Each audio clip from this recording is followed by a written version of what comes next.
আসসালামু আলাইকুম international news বাংলায় আপনাদের স্বাগতম। শুরুতে থাকছে শিরোনাম। আইএস দমনে তৈরি সিরিয়ান ডেমোক্রেটিক ফোর্সেস কারা? বিক্ষোভকারীরা ট্রাম্পকে খুশি করার চেষ্টা করছে, খামেনি। ইরানে সরকার পতনের ডাক দেওয়া কে এই রাজপুত্র? ইরানে সরকার বিরোধী আন্দোলন তীব্র, ইন্টারনেট বন্ধ। বিবেকী যথেষ্ট আন্তর্জাতিক আইন দরকার নেই।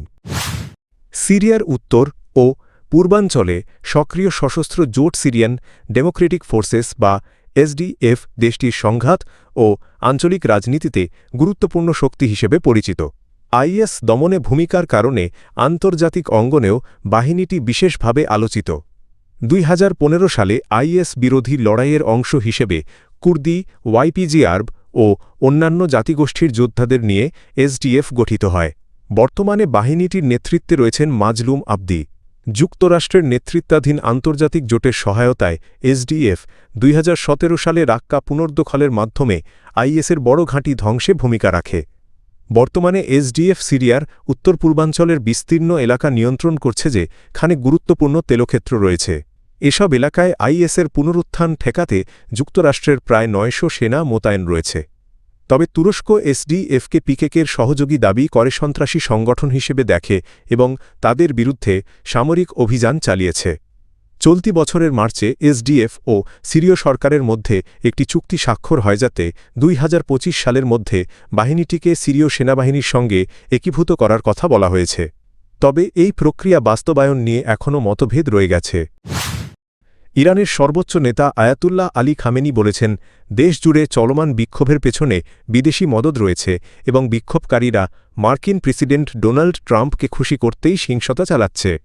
শুক্রবার সকালে রাষ্ট্রীয় টেলিভিশনে প্রচারিত ভাষণে খামেনি বলেন, দাঙ্গাকারীরা সরকারি সম্পত্তি ধ্বংস করছে এবং বিদেশিদের ভাড়াটে হিসেবে কাজ করছে, যা ইরান কখনোই সহ্য করবে না।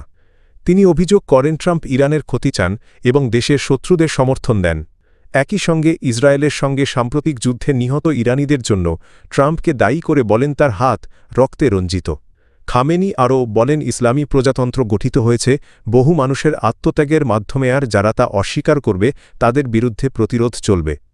উল্লেখ্য, জীবনযাত্রার ব্যয় বৃদ্ধি ও অর্থনৈতিক সংকটের প্রতিবাদে গত 28 ডিসেম্বর থেকে ইরানে বিক্ষোভ চলছে। এএফপির তথ্য অনুযায়ী 31 প্রদেশের মধ্যে অন্তত 25টিতে এই বিক্ষোভ ছড়িয়ে পড়েছে। নিরাপত্তা বাহিনী ও বিক্ষোভকারীদের মধ্যে সংঘর্ষে হতাহতের ঘটনাও ঘটেছে। ইরানে জীবনযাত্রার ব্যয় বৃদ্ধির প্রতিবাদে শুরু হওয়া বিক্ষোভ এখন সরাসরি সরকার বিরোধী আন্দোলনে রূপ নিয়েছে। এই আন্দোলন আরও জোরদার করার আহ্বান জানিয়েছেন ইরানের ক্ষমতাচ্যুত রাজবংশের স্বঘোষিত রাজপুত্র রেজা পাহলভি। বার্তা সংস্থা এএফপির তথ্যমতে পাহলভির আহ্বানে বৃহস্পতিবার কয়েক হাজার মানুষ রাস্তায় নামে। ইরান ইন্টারন্যাশনালের দাবি বিক্ষোভকারীর সংখ্যা ছিল লাখের কাছাকাছি। পরিস্থিতি নিয়ন্ত্রণে আনতে একই দিন দেশজুড়ে ইন্টারনেট সংযোগ বন্ধ করে দেয় ইরান সরকার। 1979 সালের ইসলামী বিপ্লবে পতন হওয়া শাহ রাজপরিবারের উত্তরসূরি রেজা পাহলভি বর্তমানে যুক্তরাষ্ট্রে অবস্থান করছেন।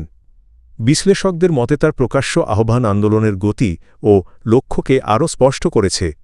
ওয়াশিংটন ইনস্টিটিউটের জ্যেষ্ঠ ফেলো হোলি ড্যাগ্রেস বলেন, সামাজিক মাধ্যমে ইসলামী শাসন উৎখাতের ডাক বিক্ষোভকারীদের মধ্যে নতুন উদ্দীপনা তৈরি করেছে। এদিকে রেজা পাহলভির ইসরায়েল ঘনিষ্ঠতা নিয়েও বিতর্ক রয়েছে। ইসরায়েলি গণমাধ্যমের বরাতে জানা গেছে, তিনি সম্প্রতি পশ্চিম তীরের একটি ইসরায়েলপন্থী সংগঠনের নেতার সঙ্গে বৈঠক করেছেন। ইরানে জীবনযাত্রার ব্যয় বৃদ্ধির প্রতিবাদে শুরু হওয়া বিক্ষোভ এখন সরকার বিরোধী আন্দোলনে রূপ নিয়েছে।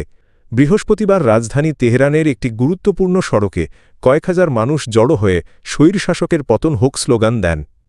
এই কর্মসূচির ডাক দেন 1979 সালের বিপ্লবে ক্ষমতাচ্যুত শাহ রাজবংশের উত্তরসূরি রেজা পাহলভি, যিনি বর্তমানে যুক্তরাষ্ট্রে অবস্থান করছেন। একই দিনে মার্কিন প্রেসিডেন্ট ডোনাল্ড ট্রাম্প সতর্ক করে বলেন, বিক্ষোভকারীদের হত্যা করা হলে যুক্তরাষ্ট্র কঠোর প্রতিক্রিয়া জানাবে। বিক্ষোভ ছড়িয়ে পড়ায় ইরান সরকার দেশ জুড়ে ইন্টারনেট সংযোগ বন্ধ করে দেয়।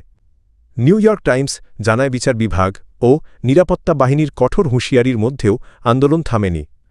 এএফপি জানায়, 28 ডিসেম্বর শুরু হওয়া বিক্ষোভের পর বৃহস্পতিবারের সমাবেশ ছিল সবচেয়ে বড়। তেহরানের পাশাপাশি তাবরিজ, মাশহাদ ও ইস্পাহান সহ বিভিন্ন শহরে বিক্ষোভের খবর পাওয়া গেছে। স্থানীয় অধিকার কর্মীদের মতেদমন পীড়নের ফলে হতাহতের ঘটনা ঘটলেও আন্দোলনের ব্যাপ্তি দিন দিন বাড়ছে।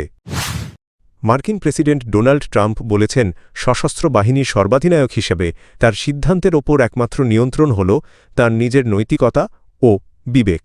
দ্য নিউ ইয়র্ক টাইমসকে দেওয়া এক সাক্ষাৎকারে তিনি বলেন, সামরিক শক্তি ব্যবহারের ক্ষেত্রে আন্তর্জাতিক আইন বা বৈশ্বিক বিধিনিষেধ তাকে বাধা দিতে পারে না। ট্রাম্পের ভাষায়, আমার আন্তর্জাতিক আইনের দরকার নেই। আমি মানুষের ক্ষতি করতে চাই না, আমার বিবেকই আমাকে থামায়। তিনি জানান, আন্তর্জাতিক আইন মানার বিষয়টি যুক্তরাষ্ট্রের ক্ষেত্রে কতটা প্রযোজ্য হবে তা নির্ধারণ করবেন তিনি নিজেই। সাক্ষাৎকারে ট্রাম্প সামরিক শক্তিকে জাতীয় স্বার্থ রক্ষার চূড়ান্ত হাতিয়ার হিসেবে তুলে ধরেন। তিনি ইরানের পারমাণবিক স্থাপনায় হামলার সফলতার কথা উল্লেখ করেন এবং গ্রিনল্যান্ড নিয়ে যুক্তরাষ্ট্রের কৌশলগত আগ্রহের কথাও পুনর্ব্যক্ত করেন। গ্রিনল্যান্ড দখল ন্যাটোতে বিভাজন সৃষ্টি করতে পারে এমন প্রশ্নে ট্রাম্প সরাসরি উত্তর না দিলেও বলেন, ন্যাটোতে যুক্তরাষ্ট্রের প্রভাব না থাকলে জোটটির কোনো মূল্য নেই। নিউ ইয়র্ক টাইমসের বিশ্লেষণে বলা হয়েছে, ট্রাম্পের বক্তব্যে স্পষ্ট, সার্বভৌমত্ব, আন্তর্জাতিক আইন ও চুক্তির চেয়ে জাতীয় শক্তি ও একক সিদ্ধান্তকেই তিনি বেশি গুরুত্ব দেন।